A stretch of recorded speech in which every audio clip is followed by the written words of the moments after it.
akbar, la ilaha illallah. Masuk lagi nyambut, Allahu akbar, Allahu akbar, Allahu akbar, Allahu akbar. Terus tidak ada henti azan berkumandang. Kalau kau bisa dengarnya, nggak akan pernah berhenti. Seluruh dunia loh. Begitu kerennya kan? Karena apa? Allah yang menciptakan langit, Allah penciptanya. Allahul ladzi khalaqas samawati wal ardh.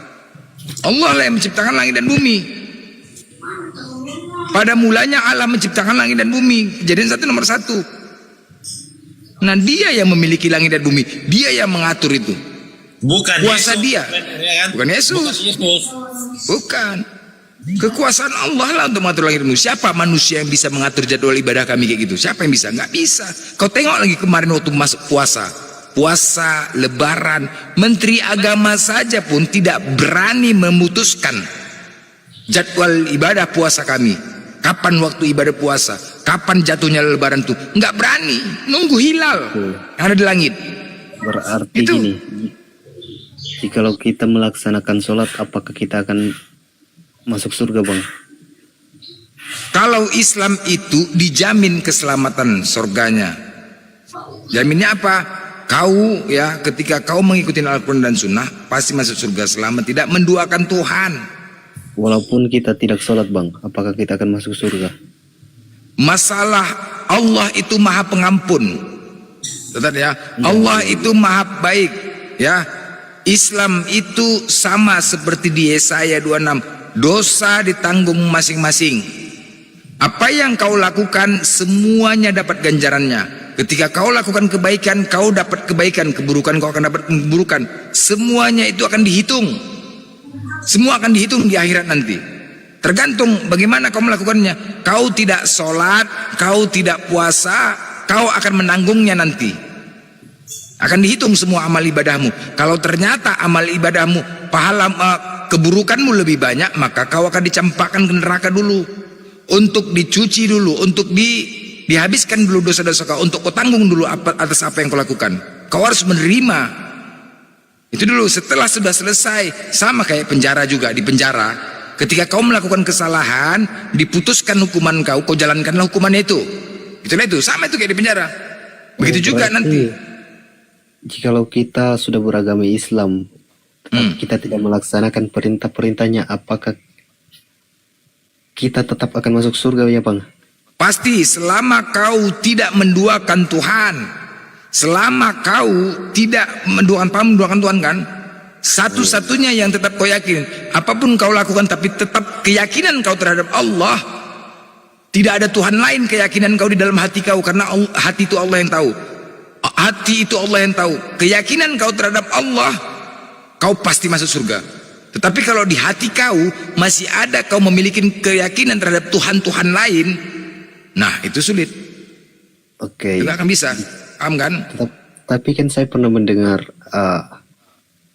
walaupun hidup 1000 tahun, jikalau tidak walaupun salat, nah itu nyanyi mungkin itu, Bang. Walaupun hidup 1000 tahun bila tak sembayang, apa gunanya walaupun hidup. Itu dia. Ya, Gini loh. Ketika kau melaksanakan sholat itu mencegah perbuatan keji dan mungkar.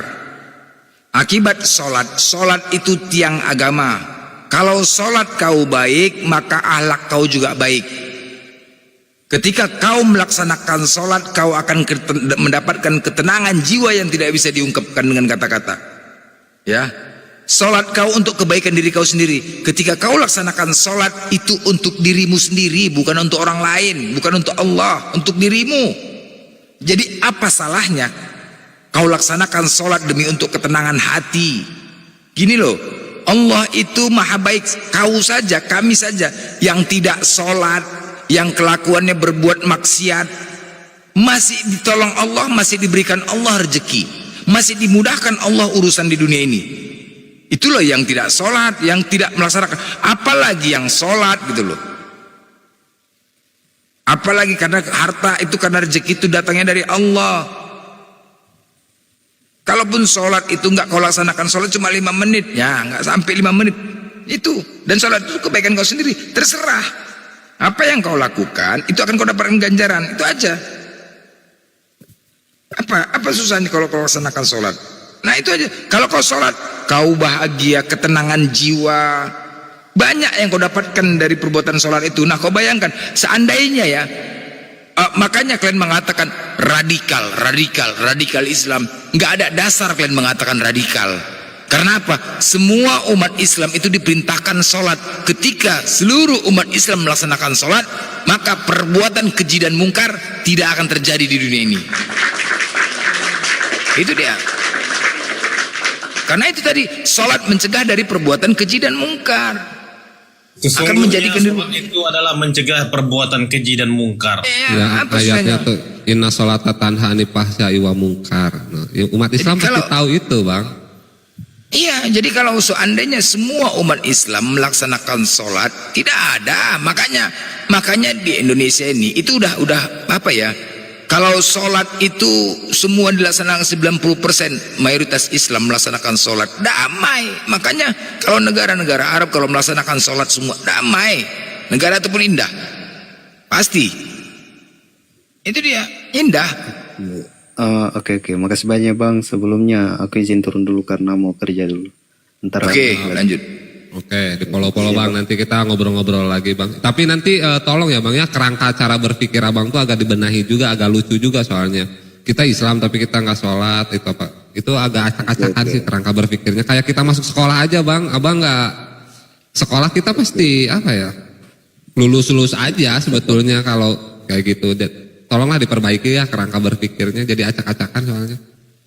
Iya, itu aja sih paling. Oke, makasih banyak Bang. Izin turun dulu ya. Oke. Siapa Bangku, makasih Bang, sehat-sehat. Iya. Kurangin makan babi Bang, nanti ini agak kental otaknya. Gimana pertanyaannya juga udah. Tapi benar Bang Blender, keren. Karena yang pertama berarti syahadah dulu ya Bang Blender ya, mengakui bahwa Allah itu satu, tidak menduakan Allah. Karena kurang-kurangin lah makan babi lah. Kalau dijamin keselamatan, di mana sih Islam ini tidak menggunakan akal apapun itu? Kalau kita mau memahami Allah, nggak akan bisa. Kadang-kadang kalian ingin tahu kali tentang Allah itu, itulah yang kalian minta dulu lempar piring. Pertanyaan kalian, oh Allah kalian kayak mana? Nggak bisa. Kita punya batas kemampuan untuk menilai Allah itu. Nggak bisa kita intervensi apa maunya Allah, mana bisa. Sebagaimana kau punya juga, sedangkan pasangan kau sendiri saja pun nggak tahu kau apa maunya. Ini kau harus kau paksakan maunya kami tentang Allah cemana? Kan pertanyaan aneh. Nggak bisa kita intervensi. Udah, yang penting sama gini, udah kau duduk manis diam aja udah, gak usah banyak cakap, udah gitu aja. Beda itu kan? Nggak bisa. Allah tengok aja lah ciptaannya, ada hujan, matahari, setiap hari kau lihat ciptaannya itu kekuasaan Allah. Tuhan itu wajib konsisten bos. Tuhan itu wajib konsisten. Bagaimana kalau kita punya teman perkataannya itu tidak konsisten? Bagaimana itu coba? Sebentar kau ngomong gini, sebentar kau ngomong gitu, yang pastilah kau cakap. Itu aja pun kita udah emosi kan? Kita punya teman ngomongnya nggak konsisten, kita emosi. Nah bagaimana dengan Tuhan? Tuhan itu wajib konsisten. Salah satunya apa? Allah kami memiliki 99 Asmaul Husna, nama yang disandingnya agar kita bisa mengenal Allah. Bagaimana Allah itu? Lain daripada sifat ya. Nama yang disandingnya agar kita bisa mengenal. Untuk mengenal Allah itu, paham ya? Untuk kita mengenal Allah itu, dari 99 nama dia itulah disanding padanya. Bagaimana Allah itu? Allah maha baik, Allah maha penyayang, Allah tunggal, Allah maha kaya, Allah maha lembut, Allah maha kuat. Ketika dikatakan Allah maha lembut, adakah Allah maha kasar? Enggak ada. Ketika Allah maha kuat, adakah Allah maha lemah di situ? Enggak ada. Karena memang wajib konsisten. Itulah Allah, enggak akan ada. Jadi kita berusaha dari Allah maha lembut, berarti Allah itu lembut. Allah itu tidak keras, Allah itu lembut. Sadar itu. Ketika lembut, bayangkan kalian, orang yang lembut, ya kita nih manusia, ada memiliki kenal manusia, dia lembut. Ketika Allah maha lembut, jauh 1000 kali lebih lembut orang yang kita kenal itu. Nah begitulah dia. Allah maha besar, jauh besarnya. Begitulah Allah itu. Allah maha pengasih, Allah maha penyayang. Sayang kita terhadap pasangan kita, sayang kita terhadap anak kita, sayang kita, terlalu mencintai, jauh 1000 kali Allah lebih sayang pada kita. Hanya saja, bisa nggak kita meyakinin itu? Itu yang sulit. Itu yang sulit. Kadang-kadang tidak ternampak sama kita, karena kita tidak langsung. Tapi sejujur-jujurnya jauh lebih sayang Allah terhadap kita. Itu pahamin teman-teman ya. Yang namanya Maha itu 1000 kali lebih sayang sama kita. Kadang-kadang kita juga nggak menyadarin gitu loh. Nggak juga lah harus. Nah, Maha pengasih, Maha penyayang. Jauh kan, coba bayangkan. Begitu cintanya kita terhadap anak kita, jauh Allah lebih cinta terhadap kita. Makanya kadang-kadang Allah juga memiliki cemburu. Jangan kau lebihkan cintamu terhadap manusia daripada Allah. Jangan kau lebih mencintai manusia daripada Allah. Nanti Allah akan ambil yang orang yang kau cintai itu. Ya, lebih utama kau cinta kau terhadap Allah daripada manusia ataupun pasanganmu. Itu nanti diambil sama Allah. Makanya jangan terlalu berlebih mencintai seorang. Cintai Allah. Ketika cintamu terhadap Allah, maka Allah akan memberikan yang terbaik untukmu. Itu aja. Itu jadi kita pun Islam ketika melaksanakan sholat itu selalu saya yakinkan sama teman-teman saudaraku, sholat benar bilang sholat, laksanakan sholat. Berapa menitnya sholat, itulah dasarnya. Kita kalau sudah sholat udah baik lah itu. Untuk dapatkan sholat itu, untuk mendapatkan sholat itu, saya pun juga dulu mencari kok. Pencari Tuhan, bukan mencari Tuhan, pencari ibadah agar dapat untuk mendapatkan sholat. Karena dulu pun sholat itu aja. Yang kita laksanakan sholat itu hanya kewajiban, lakukan sholat, tapi tidak kudapatkan ketenangan dalam sholat itu. Pernah nggak teman-teman rasakan itu? Aku melaksanakan sholat tapi tidak kudapatkan ketenangan, malah aku juga berbuat keji dan mungkar. Sedangkan sholat itu mencegah perbuatan keji dan mungkar. Itu kan, tetapi tidak kudapatkan. Kenapa aku masih seperti itu juga? Walaupun rutin sholat nggak meninggalkan, kenapa masih seperti itu juga? Dan mencari tahu, tanya tentang ustadz, belum pernah aku dapatkan. Entah kenapa, entah petunjuk buat diriku sendiri ya.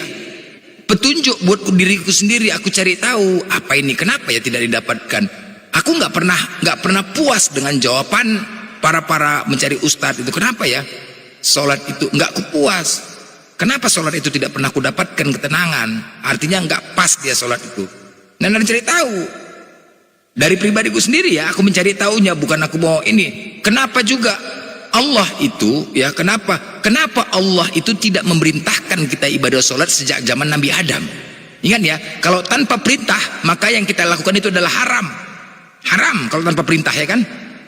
Nah dulu kenapa Allah tidak memerintahkan sejak zaman Nabi Adam itu untuk melaksanakan sholat? Perintah sholat itu kan datangnya dari Nabi Muhammad. Kenapa nggak dulu? Sedangkan itu sholat itu untuk menyembah, kan begitu. Nah jadi aku berpikir ya juga, artinya selama 7.200 tahun kalau nggak salah, para nabi ya, para nabi sampai terakhir Nabi Isa diperintahkan Allah, misinya adalah untuk meyakinkan kepada manusia bahwasanya Allah lah pencipta langit dan bumi. Itu dia. Allah berikan perintah kepada para nabi, yang utama adalah memberikan keyakinan kepada manusia untuk yakin terhadap Allah. Itu dulu. Bukan untuk memerintahkan sholat ya. Bukan untuk memerintahkan sholat, kan mengesahkan Tuhan. Jangan kau sembah itu batu, jangan kau sembah matahari, sembahlah Allah. Mana Allahmu, mana Tuhanmu? Dialah pencipta langit dan bumi. Nah, ketika ditanya mana Allahmu, mana Tuhanmu, disitulah banyak orang-orang kafir ingin tahu di mana Tuhannya, sedangkan Allah itu kan tidak terlihat. Mereka yang biasa melihatnya Allah, melihatnya Tuhan, mereka melihat Tuhan mereka ada nampak di depan mata. Nah, untuk yakin terhadap Allah ini sulit teman-teman, sulit, sangat sulit. Sekali lagi ya, sangat sulit. Tetapi kenapa runutannya Allah memerintahkan para nabi untuk meyakinkan Allah dulu, baru setelah itu pelaksanakan ibadah. Baru Allah memerintahkan ibadah, sholat. Nah kenapa? Nah ternyata kalau dirunut ya, makanya saya dapatkan, ternyata kalau dirunut, oh berarti aku coba dulu, harus yakin dulu terhadap Allah. Setelah aku yakin terhadap Allah, baru aku laksanakan sholat. Masya Allah, sempurna jadinya ibadah kita. Keren. Jadi begitulah. Saya coba dulu. oh berarti kenapa ya para nabi itu diutus? Nah saya coba gitu loh. Saya coba untuk meyakin dulu sama Allah, baru ibadah. Baru ibadah. Kadang-kadang kita ibadah, kita nggak yakin terhadap Allah, makanya nggak pernah dapat. Itu yang saya rasakan dulu teman-teman, itu yang saya rasakan. Walaupun belum ada sih saya, entah ada tangga sih dalilnya ya, saya nggak tahu lah. Tapi ini yang saya rasakan untuk mendapatkan ketenangan ibadah sholat itu gitu loh. Nah saya cari tahu, saya laksanakan sholat. Apakah kenapa para nabi? Kan kenapa Allah menciptakan nabi itu diutus kok untuk mengesahkan Tuhan, yakin. Nah sekarang berarti harus yakin dulu terhadap Allah. Setelah yakin terhadap Allah, kau lakukan ibadah, maka kau dapatkan. Nah tinggal tugasku apa? Bagaimana aku cara meyakinkan Allah ini ya? Bagaimana aku berusaha yakin? Kalau yakin di mulut gampang. Selama ini yang kita sampaikan yakin di mulut, aku yakin, hakul yakin pun. Tetapi tidak di hati berat loh. Untuk yakin terhadap Allah ini yang sangat sulit. Ini yang paling berat. Ringan berkatanya tapi berat. Berat loh teman-teman untuk yakin. Aku juga mencari tahu juga dulu untuk yakin terhadap Allah ini kan itu kajiannya ke ma'rifat gitu kan. Ke ma'rifat. Aku dulu nggak pernah kudapat, nggak juga kudapat gitu loh. Ma'rifat apa? Ada juga mengatakan tanpa guru bisa ini ya. Sesat. Nah, sesat gitu lah ya kan. Nah, kadang-kadang kan kita kan untuk mencari tahu berguru ini bertanya pun kadang-kadang sungkan ya kan. Tapi aku mencoba bertanyanya kepada Allah, jangan yang lain. Aku selalu bertanya sama Allah, apa yang membuat aku ragu nih, aku tanya sama Allah, ya Allah. Tapi Allah memberikan petunjuk gitu loh. Bukan banyak orang mengatakan harus berguru. Enggak, aku hanya bertanya kepada Allah. Mudah-mudahan dasarnya apa? Zikir teman-teman. Dasarnya zikir. Itu dulu dasarnya. Ya, yang kulakukan dasarnya zikir. Zikir di kolbu. Itu dulu. Biasakan zikir di kolbu dimanapun berada, kecuali kamar mandi. Silakan zikir. Dari situ dapatnya. Ketika kau berzikir, maka kolbumu itu akan menjadi putih lagi, ya. Yang tadinya apa dosa yang kau lakukan itu menjadi bercak seperti bercak-bercak. Kalau kau zikir bercahaya, Allah akan berikan petunjuk yang terbaik. Dan itu benar. Ketika sudah berzikir dari situ awalnya, dan kita selalu bertanya sama Allah, apa yang membuat kita ragu? Allah pasti akan memberikan petunjuk dengan segera. Petunjuk yang baik. Bisa juga, ada juga mengatakan iblis juga bisa menyerupai Allah kan gitu kan? Iblis juga bisa menyerupai Allah. Tetapi yakinlah ketika zikir itu sulit untuk dapatkan. Kau lakukan aja zikir, pasti nggak mungkin nggak. Dimanapun kau berada, kalau sudah zikir itu, ya masya Allah, kau dapatkan yang terbaik. Dimanapun kau berada, mau bawa kendaraan, mau bawa ini, nah enak untuk zikir ini enak. Membiasakannya yang sulit, memulainya pun sulit. Enak memang. Ibadah yang paling gampang itu adalah zikir. Dibanding sholat mesti ngambil wudhu lagi kan. Zikir ibadah paling gampang. Gampang memang, tapi laksanakan berat saudaraku, berat. Ya. Berat loh. Berat. Tapi dicoba, dibiasakan. Kalau kita menyadarkan, masukkan ke memori kita ini berzikir. Masukkan ke memori kita itu zikir. Kalau kita masukkan ke dalam memori zikir itu, pasti pelan-pelan bisa. Gak mesti harus langsung bisa berzikir. Enggak, coba berzikir di dalam hati. Kalau kau berzikir sambil terucap mulutmu gitu, terucap mulutmu, kalau di jalan rame-rame dipikir orang gila cakap sendiri kan. Dipikir orang gila cakap sendiri. Tapi zikir di dalam kolbu. Dan itu kurasakan. Nah, ketika kau yakin terhadap Allah, maka pasti akan kau dapatkan ibadah itu. Apa salah satu keyakinan terhadap Allah? Itu tadi, salah satu beriman kepada qadar dan qadar. Ini memberikan contoh ya, contoh. Kita punya tetangga meninggal, udah kita tanya, kenapa meninggalnya nih? Oh dia sakit, gara-gara kemarin dia sering makan buah ini, gara-gara makan ini, makan itu kan gitu kan? Selalu itu kan, secara zohirnya tuh. Nah, ketika kita mendengar pernyataan itu, gara-gara itu, terus kita sampaikan kepada keluarga kita, kau nanti nak kurang-kurangi makan itu ya nak, ya jangan gini-gini, itu kayak tuh tetangga kita meninggal gara-gara itu katanya. Itu nggak boleh itu, nggak boleh, jangan. Berarti kita nggak beriman kepada qadar, nggak percaya sama Allah itu, nggak yakin sama Allah itu. Nah dari hal-hal sekecil itu dulu teman-teman, hal-hal sekecil itu dulu untuk yakin terhadap Allah itu, yakin itu takdir dari Allah. Kadang-kadang kan kita latah ya kan, wah gara-gara si itu meninggal, wah kecelakaan meninggalnya, gara-gara balap-balap. Sampaikan kepada anak-anak kita. Nah, tengok tuh semalam meninggal kan gara-gara dia balap kan. Dia mengatakan menyampaikan kepada anak kita meninggal gara-gara balap. Padahal bukan gara-gara itu, memang udah takdirnya. Nah, kita sampaikan kepada anak kita, berarti kita belum yakin terhadap Allah. Belum yakin. Makanya semakin banyak kita diberikan ujian, itu kebahagiaan yang kita dapatkan. Ujian, saat untuk mendapatkan keyakinan terhadap Allah itu saat kita diberikan ujian dan cobaan oleh Allah. Itu dia. Sulit teman-teman untuk yakin, gak semudah membalikan telapak tangan. Contoh misalkan gini, keyakinan itu terhadap Allah, saya perumpamakan gini lah ya, sebuah pistol itu, saat ini pelurunya kosong, diisi peluru satu peluru, diputar selongsongnya, nggak tahu di mana posisi pelurunya, ditembakkan ke lututmu, berani nggak? Nah itu dia Pak, nggak tahu di mana, berani nggak tembakan ke lutut? Nah,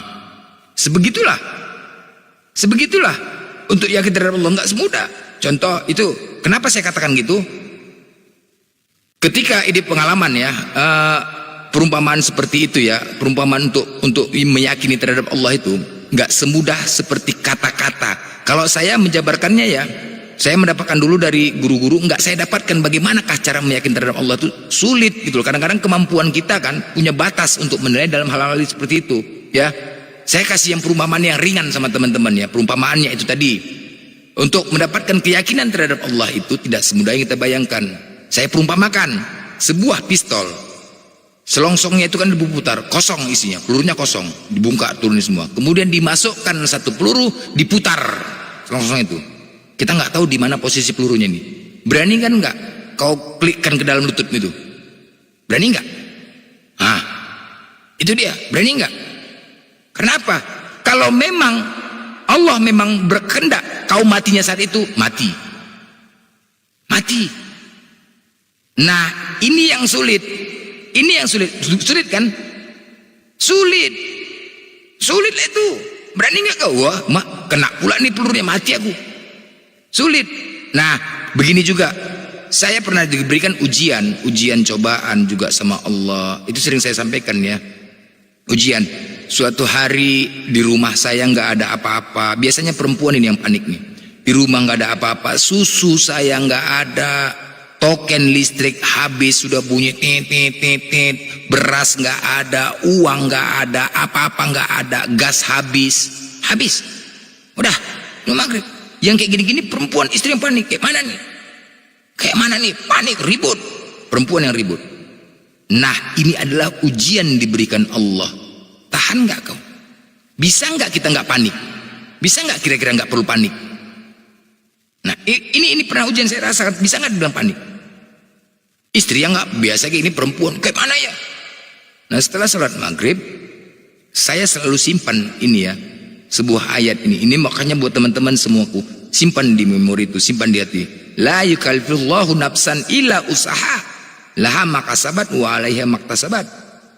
Allah tidak akan membebani hambanya di luar batas kemampuannya. Catat, simpan ini. Simpan buat teman-teman ayat ini. Allah tidak akan membebani hambanya di luar batas kemampuannya. Janji Allah itu pasti.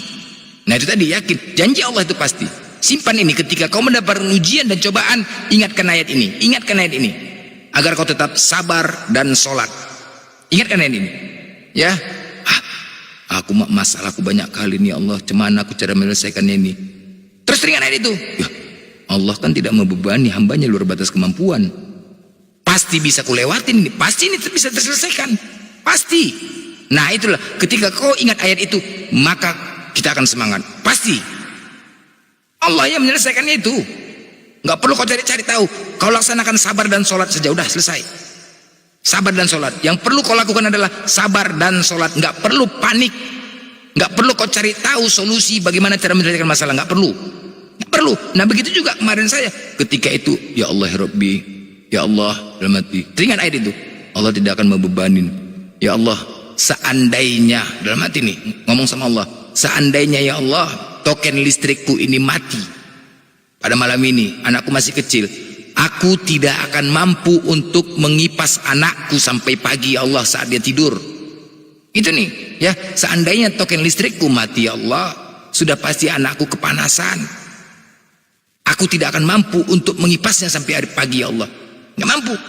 Nggak lama kemudian masuk telepon teman, transfer duit tanpa ku cari, tanpa saya cari loh.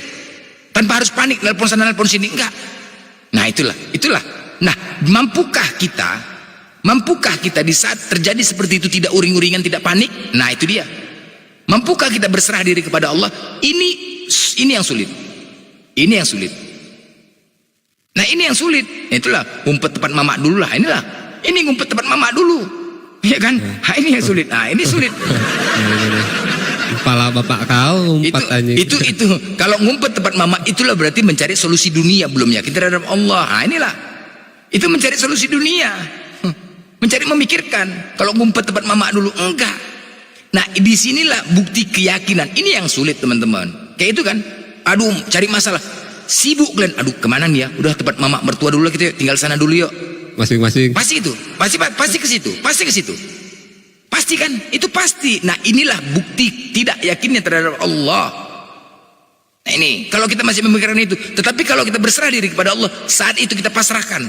Orang banyak mengatakan, buang itu. Kayak mana kau nggak usahamu dapat hasil? Buang itu, yang gitu-gitu, buang. Jangan bawa-bawa tradisi-tradisi kayak gitu ya, buang itu. Ketika, oh nggak ada duit, kayak mana datang istri? Kayak mana kau mau dapat duit? Emang duit jatuh dari langit? Ada sering gitu kan, ucapan-ucapan gitu kan. Emang duit jatuh dari langit? Kalau kau nggak berusaha, cemana? Berusahalah kau, telepon sana, telepon sini. Coba. Cuman buang itu kata-kata itu, buang. Buang itu kata-kata itu. Tapi kalau kau yakinkan, kau berserah diri kepada Allah, ya Allah. Pasti. Percayalah, teman-teman, percayalah. Itu pasti. Zikir kau, berserahkan diri sama Allah. Ya nggak sangka kan buktinya.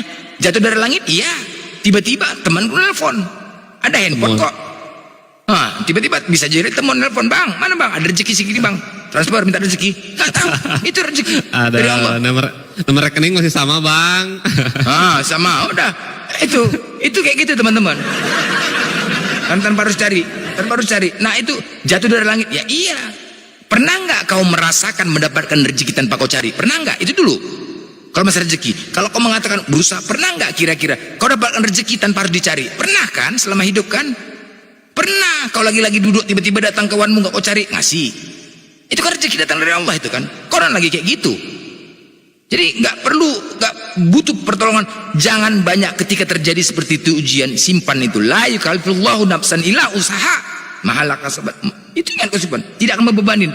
Ketika kau terjadi ujian dan musibah, sabar dan sholat. Berat nggak? Berat teman-teman. Berat bang. Itu sangat tidak logis. Sangat tidak logis, berat. Tapi itu bisa dilakukan. Berat. Nah makanya pertamanya itu tadi dulu, yakin dulu terhadap Allah. Semua ketika kau yakin terhadap Allah, maka semuanya itu pasti akan indah. Keren. Tapi bang, berat memang, jadi yakin. Jadi bertanya gini bang. Bisa, misalkan ya bisa kita kayak gitu, tapi setelah kita merubah cara berpikir kita udah yakin kepada Allah, kita udah sholat, nah semangat tuh jadi timbul bang malahan. Jadi kita ikhtiarnya jadi ditambahin lagi karena ya udahlah Allah pasti. Beda kalau kita ngeluh malah diem juga sih bang, benar juga. Keren. Akan didapat. Tapi beratnya teman-teman ya, untuk memulainya, siapa bilang berat? Untuk memulainya itu dari zikir. Itu ya. Kalau kalian tidak dengan zikir, maka akan berat untuk melaksanakan. Zikir, bermula dari zikir. Ini pelaksanaan ibadah yang paling gampang kalau menurut kita. Tetapi ini sangat berat untuk melaksanakannya. Membiasakan diri berzikir dalam hati. Kolbu, di mana kolbunya? Satu ruas jari di bawah jantung. Rasakan jantungmu. Kau ukur satu ruas jari di bawah jantung. Udah, rasakan zikir di situ. Rasakan, nggak usah tanpa harus berucap-ucap gitu. Nanti kalau ngucap-ngucap itu dipikir orang gila kan. Astagfirullah, subhanallah. Mulut kita kan berucap-ucap di tengah-tengah jalan, per orang ramai ngapain cakap sendiri, jangan. Nah, untuk dalam hati itu, biasakan zikir di dalam hati kolbu, rasakan di situ. Nah, ini dia. Untuk memulainya saja sudah. Coba sekarang nih, coba pelan-pelan teman-teman. Coba sekarang kita mulai ya. Coba tarik napas sebentar ya. Terserah kalian mau zikir apa. Terserah mau zikir apa aja. Astagfirullah, subhanallah, la ilaha illallah. Coba kita mulai dari sekarang. Saya hitung ya, ada 3 ya. Coba rasakan satu jantung, satu ruas jari di bawah jantung. Rasakan zikir di situ. Coba Astaghfirullahalazim. Astaghfirullahalazim. Astaghfirullahalazim. Astaghfirullahalazim. Astaghfirullahalazim. Astaghfirullahalazim. Astaghfirullahalazim. Astaghfirullahalazim. Astagfirullah. Coba rasakan di situ, fokus rasakan di situ. Rasakan zikir di kolbu itu. Coba. Astagfirullahalazim. Terus rasakan. Nah, semua simpan. Berat memang, untuk memulainya berat. Untuk memulainya berat. Nanti kalau sudah terbiasa, lagi ngobrol gini pun tetap berzikir kita. Lagi ngobrol gini tetap berzikir. Itu akan menghilangkan noda-noda di dalam kolbu kita. Karena apa? Dosa-dosa, ketika kau melakukan dosa seperti bercak, menghitam kolbumu itu. Begitu menghitam kolbumu, maka akan ada kegelapan. Bagaimana? Tidak ada cahaya dan Allah tidak akan melihat. Allah tidak akan melihat kita. Tetapi kolbumu itu dibersihkan dengan zikir, kembali lagi memutih, maka akan bercahaya dalam kolbumu. Allah akan lihat engkau. Allah akan lihat.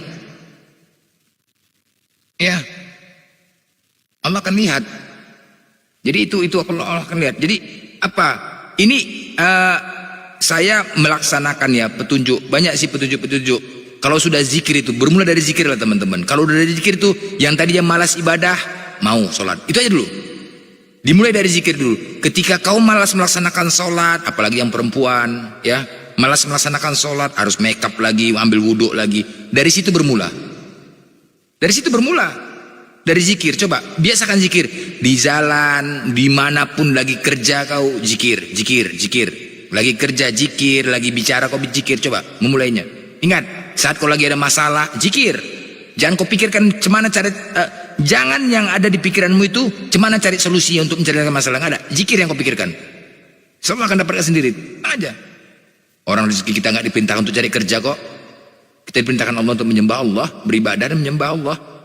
Bukan untuk cari duit kalian. Ada nggak perintah Allah untuk mencari duit kalian di sini, di dunia ini? Ada nggak? Ada nggak perintah Allah? Ada kan? Ajariyat 5156 wa ma khalaqtul jinna wal insana illa liya'budun. Tidak semerta-merta aku ciptakan jin dan manusia melainkan untuk beribadah. Nah, tapi tidak mencari kerja itu dalam kerangka ibadah gitu mungkin ya Bang Blender ya. Karena dia gila otaknya uang tuh ya kan. Typingannya juga aneh ini. Lakukan. Ayo back to Allah lagi, back to Allah gitu ya kan. Jadi indah gitu kita kerja, kita ibadah gitu tuh karena Allah gitu. Ini kan Bang Blender lagi meluruskan itu, bukan soal uangnya. Aneh ini yang typing di bawah Bang katanya kayak gini, Abang mengajari umat agar malas. Siapa yang Astagfirullah. Nah, aneh tuh Bang. Agar malas. Karena apa? Agar ada malas katanya. Woi, Longor, ada enggak? Ada enggak diperintahkan Allah itu mencari kerja, cari duit di sini? Ada enggak? Diciptakan Allah untuk mencari duit. Ada enggak? Turun rezeki. Ada enggak perintahnya? Enggak ada. Enggak ada. Perintahnya untuk ibadah. Tapi cari kerjanya dalam kerangka ibadah kan gitu. Tapi kita kan kadang ini Bang, kadang kita tuh kerja dulu nih, baru kadang suka mikir ini tuh hasil kita, bukan hasil dari Allah. Nah, Bang Blender tuh lagi meluruskan bahwasanya apapun yang kita lakukan adalah dari Allah gitu kan yang maksudnya Bang Blender. Tapi di bawah malah kerja juga itu ibadah. Iya tahu kan tadi udah dijelaskan. Tapi poin utamanya, standing poinnya tuh ibadah kita tuh karena Allah, bukan karena Allah kita kerja. Gimana sih? Hanya yakin pada Allah. Aneh. Astagfirullahaladzim. Mending naiklah kita diskusi baik-baik ya kan. Jangan kau pikir aku suruh malas jadi terus gak usah kerja. Enggak ada. Ketika kau punya kau sebagai seorang suami kau punya tanggung jawab. Tahu nggak kau? Kau punya tanggung jawab. Tanggung jawab itu harus kau jalankan. Apa? Kerja. Kita harus kau jalankan tanggung jawab itu. Bukan kau suruh malas-malasan. Enggak akan kau dapatkan itu. Tanggung jawabmu sebagai suami. Kau kan punya tugas tanggung jawab sebagai suami kan, bekerja. Tetapi yang lebih kewajiban itu apa? Ibadah. Enggak aja kau. Gitu katanya Bang, memang itu yang kau giring bro katanya. Siapa yang giring gini Bang? Orang kafir juga kerja, orang Islam itu kerja. Bedanya apa? Yang kita cari itu keberkahannya, niat kita ibadah karena Allah. Bang Blender mengajarkan kita dulu tadi tentang ayo kita berzikir dulu. Nanti itu kan kalau kita positif, ini menurut ilmu orang kafir ya, jika kita positif alam pun ikut positif. Tapi kalau ilmu Islam itu kita khalifah sebagai pemimpin di muka bumi. Gimana kerangka berpikirnya yang di bawah ini? Mungkin iri mungkin. Naik, kujambak. Naik coba. Allah itu pembodohan umat. Naik. Ya udah pintarkan kami dong kalau kayak gitu. Iya. Naik. Bedanya kan orang kafir kerja, orang Islam kerja. Bedanya orang Islam sama orang kafir apa gitu kan?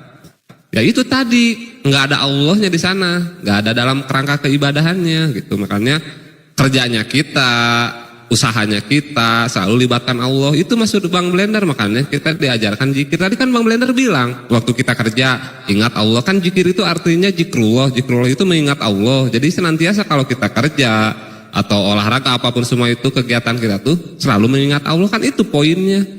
Bukan Bang Blender nyuruh kita malas-malasan, tolol ini yang di bawah. Udah dijambak dia nggak berani. Ya, dijambak nggak berani dia. Itulah. Jadi ucapan kau tuh ucapan longor kalau kayak itu. Kalau kayak gini cara kau. Longor itu tuh namanya. Naik, kau luruskan. Kenapa? Naik kau kalau kau memang benar, kau luruskan perkataanku. Itu aja. Di mana salahnya? Kalau kayak gini nggak berani naik, kau namanya bujang inam itu namanya toko. Aku sama kau. Bujang inam. Jangan piring kau. Jangan piring kau. Kau luruskan apa yang kau sampaikan di mana salahnya, bujang inam.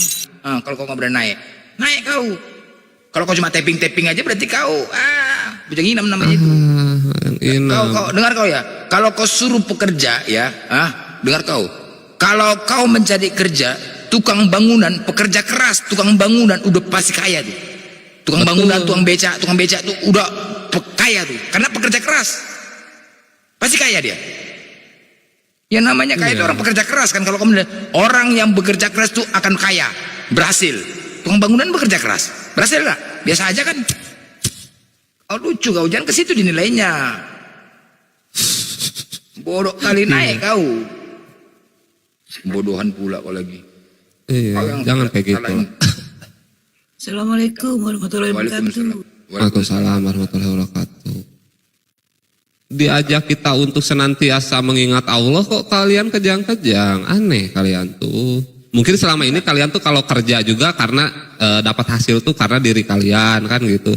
Nah itu tuh yang paradigma yang harus dirubah tuh. Kita kerja tuh bukan dapat hasil tuh itu karena Allah. Nah bisa nggak kita meyakini itu tuh rezeki dari Allah? Susah karena kita ngerasa tenaga kita yang keluar, waktu kita yang keluar.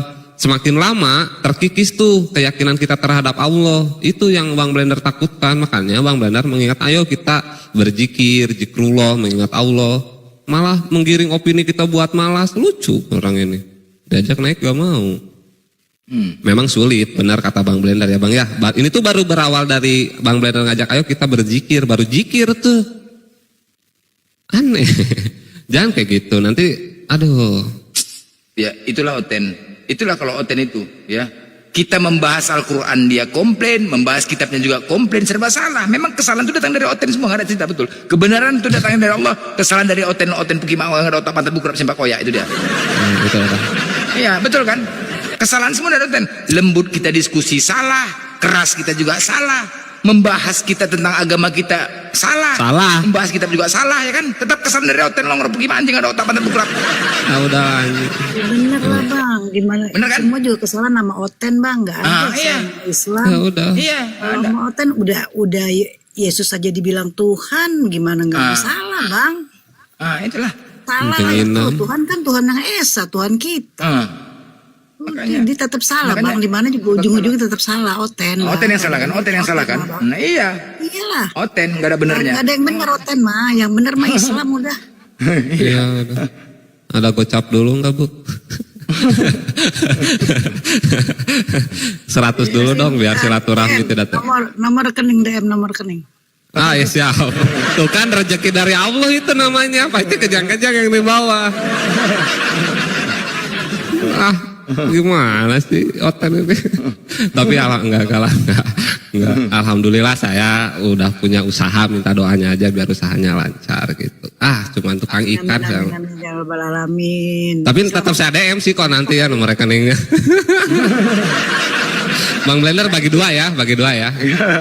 Nah itu jadi kadang apa pemahaman. Karena Oten ini tidak punya Tuhan, tidak kenal Tuhan, jadi tidak tahu bagaimana bertuhan. Jadi sulit. Tadi kan pertama kan saya katakan keyakinan. Nah itu tadi, kalau orang-orang Kristen, para nabi itu yang paling berat. Woi, jangan kau sembah itu patung, sembah Allah. Mana Tuhanmu, mana Allahmu? Itu dicarinya kan, nggak nampak, maunya nampak. Itulah longor. Maunya nampak, itulah. Aku mau kasih 100 saat temuan ya, makasih Bunda. Ya sok PT-PT sampai 2 juta lah, gak apa-apa. Sok. Dari seorang tuh cepet. Aduh, Masya Allah. Makasih. Serba salah. Bikin warung ya. Ya mau buka ini kalau jual beli ini buat modal kayu salib. Soalnya di Shopee itu Bang Blender udah dagang tuh. Kayu salib, patung salib itu 7.500 Bang Blender ya kan. Ngejualnya alhamdulillah mau dijual 15 ribuan ya Bang ya nanti di Shopee. Buat oten-oten yang mau beli patung salib nanti dicek aja Keranjang Kuning ya. Saya butuh modal usaha soalnya. Ada yang mau ngemodalin saya nggak? Udah bawa tang sama linggis nggak bisa terbuka-buka Bang. Oh itu mah pencurian Bunda. Asik dikasih cepet lumayan itu enggak. Saya kalau apa ya? Saya mencoba dulu teman-teman ya mau belajar ilmu tasawuf ya. Dulu saya mencari tahu belajar ilmu tasawuf. Saya pribadi sulit saya dapatkan gitu loh. Pernah cobalah. Mungkin ada yang pernah nggak? Kalau saya pribadi ya mungkin sulit karena rasa kepuasan batin itu sulit. Saya pernah gini loh teman-teman ya. Pernah kalau saat berzikir ini apa yang saya dapatkan ya. Saat ini macet ini. Ini kena di jalan lagi kendaraan macet. Udah. Tiba-tiba ada jalan potong ini. Jalan potong, ya. Langsung dalam hati saya langsung dapat petunjuk. Belok motong. Belok ke kiri, motong dari sini kan gitu. Karena macet. Nah, sebenarnya kalau kita pikir belok ke kiri ini justru lebih jauh. Lebih jauh dan sebenarnya parah. Karena kita menengok keselnya kemacetan yang kita hadapin ini kalau lurus. Nah belok ke kiri ini lebih parah sebenarnya kalau kita pikir, karena kita pernah melewati situ juga kan ya, artinya jalannya kecil. Tetapi ketika aku langsung dapatkan petunjuk belok kiri sini, langsung kulakukan langsung belok kiri, dan alhamdulillah ternyata justru itu lebih cepat, nggak ada macetnya itu. Nah itulah salah satu yang kita dapatkan petunjuk dari Allah itu ketika melakukan zikir. Kalau kita nggak ke situ, ke kiri ini sebenarnya sama aja pun, bahkan lebih parah dari kiri ini kalau kita motong gitu loh. Nah ternyata ketika aku dapatkan langsung, kita kan semua kan datang dari hati kan, langsung petunjuk itu kan datang dari hati kita. Apa terletak? Apa yang pertama kau dapatkan itu yang kau lakukan. Itu yang kau lakukan. Nah hati itu datang, petunjuk itu datangnya dari Allah ya, yang baik. Kita berharapkan ketika kau berzikir, petunjuk itu datangnya dari Allah.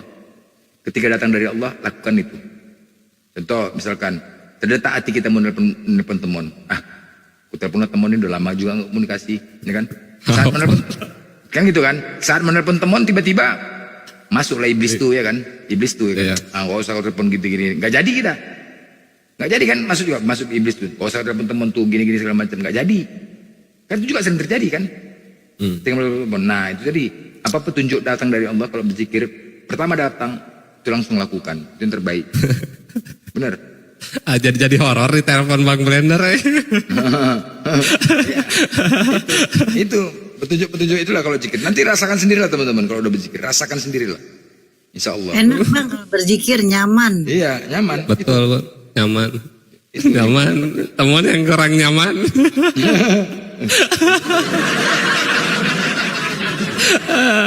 Ya Masya Allah, makasih orang-orang baik yang di bawah ya. Ini udah ada yang DM ke teman Bang katanya. Ya nanti di fallback ya.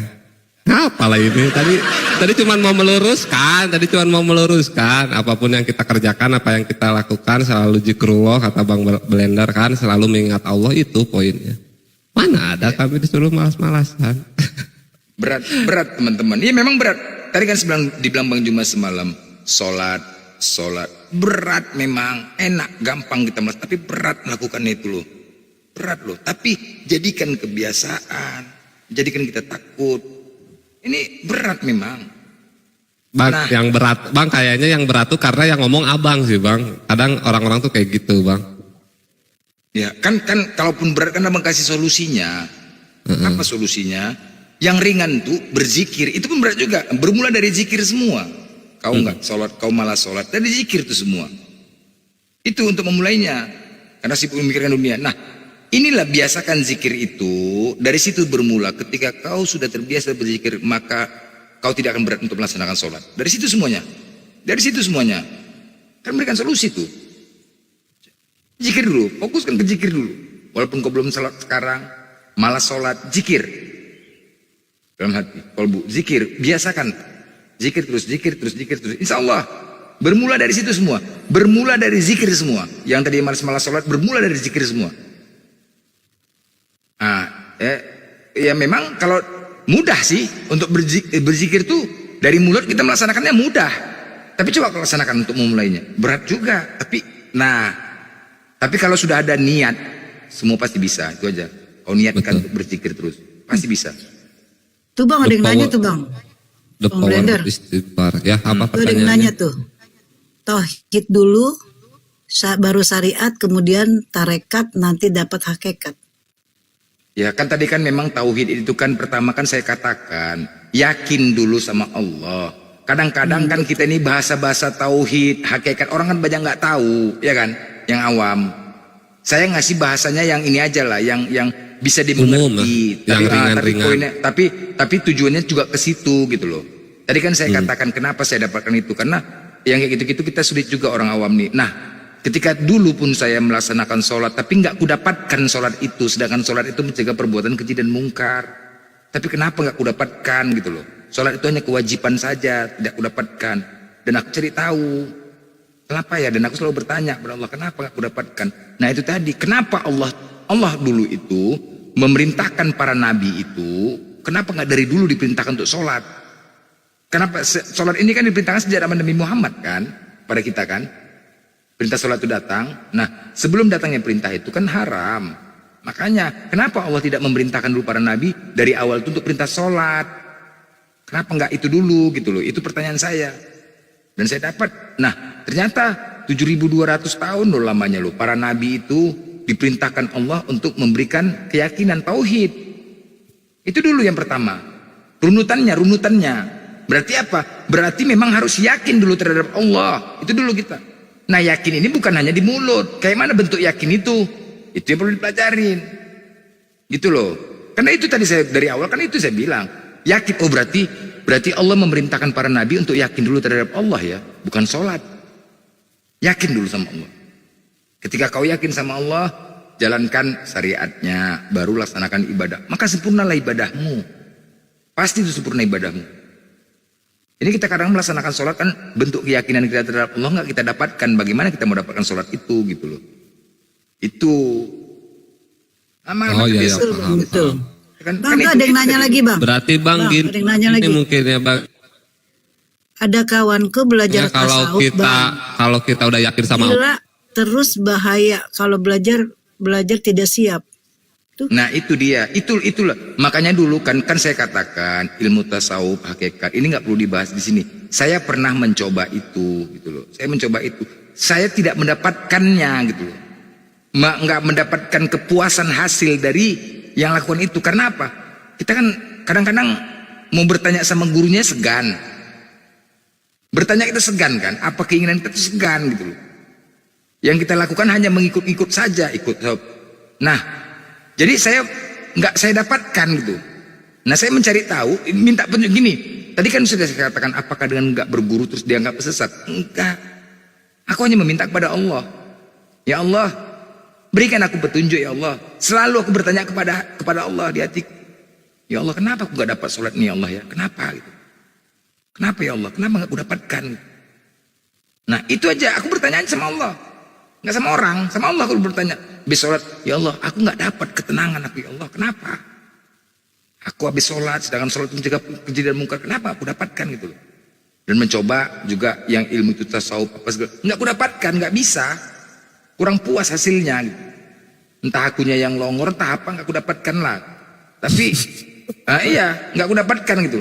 Nah akhirnya apa? Tetap sama Allah. Nah itu tadilah, aku dapatkan di dalam pemikiranku gitu loh. Setelah aku banyak bertanya. Tiba-tiba aku dapatkan di dalam pemikiranku, kenapa ya Allah tidak memerintahkan sholat dulu ya? Itu dapat pikiranku. Kenapa ya Allah tidak memerintahkan kita dulu sholat waktu para nabi? Nah itu dia.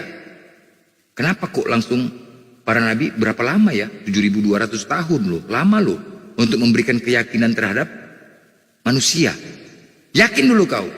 Berarti kan Allah memberikan perintah untuk yakin dulu terhadap Allah. Baru laksanakan sholat. Nah selama ini kan sholat dulu baru yakin kita. Selama ini kan sholat aja. Bentuk keyakinan kita terhadap Allah nggak aku dapatkan. Nah dari situlah aku dapat pemikiran. Kan gitu kan, petunjuk gitu loh. Aku cari tahu, oh berarti harus yakin dulu sama Allah. Baru laksanakan sholat. Nah itu loh. Nah Itu yang diajarkan Bang Blender tuh yang pertama itu tuh namanya ilmu tauhid kan Bang ya. Cuman Abang per ilmu tauhid mempercayai Allah dulu. Nah baru ke sholat itu kan syariat. Itu sebetulnya udah step by step kalau kalian paham gitu. Harusnya. Nah kalau kita udah cinta Allah, udah takut sama Allah, tidak menduakan Allah gitu kan, otomatis lah yang lainnya juga pasti nurut ya Bang ya. Apa kayak kita lah punya cewek misalkan cinta, kita tuh nggak mau menduakan, pasti kita mengupayakan untuk tidak menyakitinya. Asik kalau kita punya cewek. Apalagi kita kalau cinta ke Allah, apapun yang Allah ajarkan, apa yang Allah suruh, pasti kita nurut. Itu yang maksud Bang Blender tuh. Nah nanti baru turun ke Al-Quran kan kayak gitu ya kan. Jadi carilah kalian pasangan yang mencintai Allah dulu gitu. Nah kayak asik. Biar curhat Bang. Curhat sambil curhat. Ya biasa bujangan biasa lah. Style aja Bang Medan. Cintai apa ya? Gini ya, jangan gini teman-teman ya. Yang mohon maaf sekali lagi ya. Yang merasa aku nggak punya ilmu, bukan aku, ini untuk diriku dan untuk sama-sama ya. Jangan diuji-uji aku dengan keilmuan kalian. Apa itu sholat, apa itu segala macam. Nggak usah, aku nggak punya ilmu. Tetapi apa yang kurasakan ini kusampaikan kepada kalian gitu loh. Kadang-kadang kita untuk memahami ilmu agama itu sulit, belum tentu semua bisa dapat. Ya, aku yang awam ini yang punya kekurangan, banyak kekurangan untuk memahami ilmu agama itu ya. Kadang-kadang kita berbeda kan akal kan. Berbeda pemahaman, sulit kudapatkan. Apa yang disampaikan bukan gini loh. Jadi jangan di sini pembahasan ini terus aku mau diuji tasawuf. Enggak, aku nggak mau bahas ke situ. Apa yang kurasakan ini kusampaikan kepada kalian gitu loh. Tetapi apakah di luar hadis dan sunnah? Enggak. Ada di luar itu. Ah itu baru. Jadi apa yang kurasakan ini coba kan rasakan gitu. Ini poinnya ke situ. Jangan aku diuji terus aku selalu punya ilmu. Enggak, aku nggak ada ilmu teman-teman, nggak ada ilmuku. Nggak ada ilmuku. Kalian tanya itu sholat, enggak ngerti aku. Pokoknya menyembah udah selesai. Nggak disulit-sulitkan kalau kita beragama ini sama Allah kan dimudahkan. Apa bedanya kan kalau kita ada keraguan? Oh mazhab ini ragu-ragu. Jangan sampai berikan keraguan. Apa yakin kau jalankan selama itu benar. Itu loh. Jadi jangan, aku kadang-kadang yang bid'ahnya apa yang ini, aku muak pula yang merasa baru dapat ilmu terus merasa sok jago. Najis pula aku dengarnya itu ya. Betul. Jadi yang ini aja lah. Jadi kadang-kadang ilmu itu ya paham ya. Iya, yang lempeng aku yang lurus-lurus saja gitu loh. Yang apa yang kurasakan ku sampaikan kepada kalian. Itu yang kurasakan pengalamanku. Apakah yang kusampaikan tadi di luar daripada syariat dan ketentuan Al-Quran itu dulu. Kalau salah yang kusampaikan diluruskan, tolong diluruskan di luar daripada syariat, di luar dari Al-Quran dan Sunnah, tolong luruskan. Itu aja tinggal. Jangan terus ditanya apa itu sholat, itu namanya menguji, itu menguji namanya itu, ya kan? Menguji. Kalau iya itu namanya menguji. Ingat ya, orang yang berilmu itu justru itu yang paling parah. Merasa ilmunya jago terus ain penyakit hati kayak Tristan itulah. Kayak Tristan salah satu. Oh, karena kita diberikan ilmu itu cobaan loh, uji. Allah memberikan ilmu kepada kita itu ujian dan cobaan. Allah memberikan harta itu ujian dan cobaan. Ujian dan cobaan. Nah ujiannya apa? Ketika kau memiliki ilmu kau merasa jago, kau merasa hebat. Itu ujian. Sama kayak Tristan kan, karena dia merasa ilmunya lebih hebat daripada aku, syirik. Merasa ilmunya lebih hebat daripada dia, bandingkan ilmu dia hebat, merasa hebat ilmunya dibanding Bang Juma, syirik. Kenapa dia nggak tenar? Gitu loh. Lebih aku kayak aku nih, aku nggak punya ilmu cuma maki-maki. Kenapa aku lebih tenar daripada dia punya ilmu? Itu akhirnya penyakit hati. Bang Azhar Hussein yang berilmu hanya Allah. Allah bukan hanya berilmu tapi maha berilmu, itu Allah. Maha berilmu. Kalau kita berilmu, sesama manusia itu berilmu, tapi mahanya itu hanya Allah Subhanahu wa taala. Iya. Bukan begitu, Bang? Benar, kau punya dalil. Waktu aku kemarin menghadapin orang-orang munafik itu, orang Syiah itu, wow, berilmu semua tuh. Romli Lumajang, siapa? Wah, kalau berbicara mereka, wah, masalah dalil keren lah. Kalau berbicara ya. Tapi ketika aku nggak pernah gentar untuk menghadapin mereka. Karena aku selalu mengatakan, ayo, kau 1000 ilmu, aku nggak punya ilmu, tapi nggak pernah gentar aku menghadapin kalian. Apa jawabannya? Sesimpel itu aja. Dengar ya, kenapa aku keras di sini? Aku nggak tahu dalil. Aku nggak ngerti dalil, nggak ngerti aku masalah sunnah, dan aku tidak pernah mengatakan aku paham tentang Quran, tentang sunnah. Nggak pernah aku mengatakan gitu dulu. Cari kata-kataku, simpan kata-kataku. Kalau aku mengatakan pernah gitu, wah aku paham Al-Quran, aku paham hadis, nggak pernah aku katakan kayak gitu.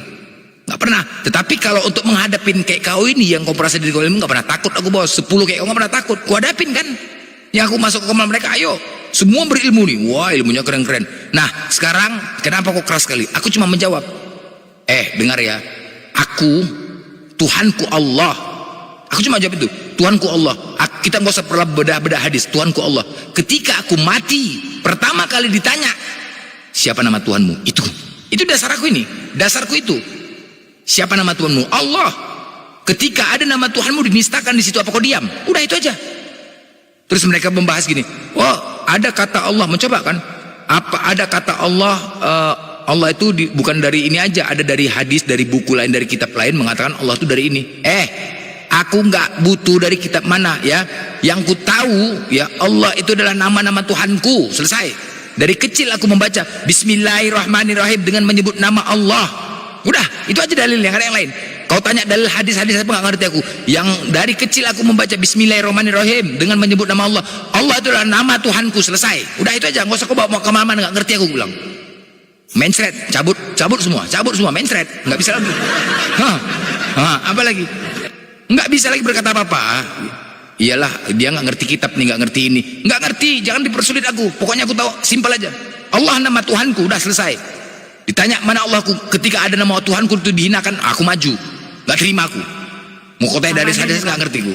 Ya, itu aja. Udah itu aja. Main thread, semuanya cabut. Gak bisa bergerak apa-apa. Gak bisa. Mereka yang punya ilmu, kalau kau tanya dari habis ini apa, gak ngerti aku bilang, gak paham aku itu. Kau suruh hafal pun nama-namanya gak paham aku. Yang ku tahu itu nama Allah. Sesimpel itu aja kok. Memang iya tadi diperdalam, memudahkan. Jadi gini loh. Ya teman-teman ya. Jadi aku melihat siapa yang yang sama Nabi Muhammad, yang dicintai Nabi Muhammad itu tapi kelakuannya aneh, siapa? Lupa pun aku. Aiman. Nah, Nuaiman tuh. Kelakuannya beres nggak tuh? Mabuk kan? Yeah. Tetapi kenapa dicintai Nabi Muhammad coba? Aku itu menjadi pembelajaran sama aku loh. Nuaiman itu. Karena dia yakin sama Allah Subhanahu wa taala dan Rasulnya Nabi Muhammad SAW. Itu keren. Nuaiman, aku mau belajar dari Nuaiman aja. Aku belajar dari Nuaiman itu, pembelajaran yang aku dapatkan itu. Nuaiman itu tengoklah kelakuannya. Mabuk-mabuknya dia, semua ditipuinya. Kalau sahabat-sahabat Nabi ditipuinya semuanya kan. Tapi ketika dia meninggal, Nabi Muhammad nangis loh Nabi Muhammad. Betul. Ya. Dimandikan oleh Rasulullah dan haram di neraka juga tuh kan bang, turun tuh ke kuburannya Rasulullah. Coba itu loh, terinspirasi dari situ. Saya terinspirasi dari situ. Jadi jangan menjudge orang.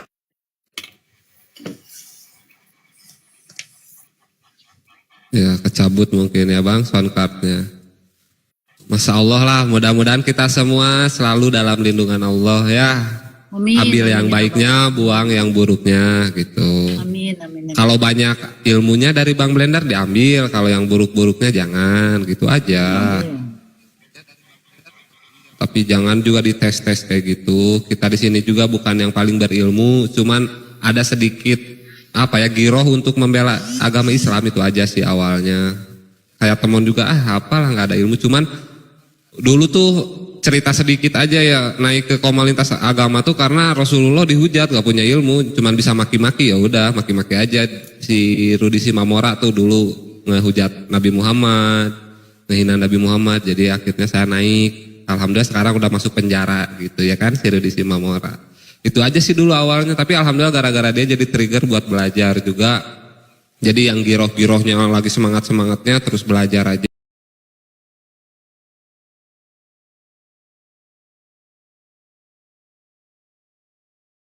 Allah dan Rasulnya.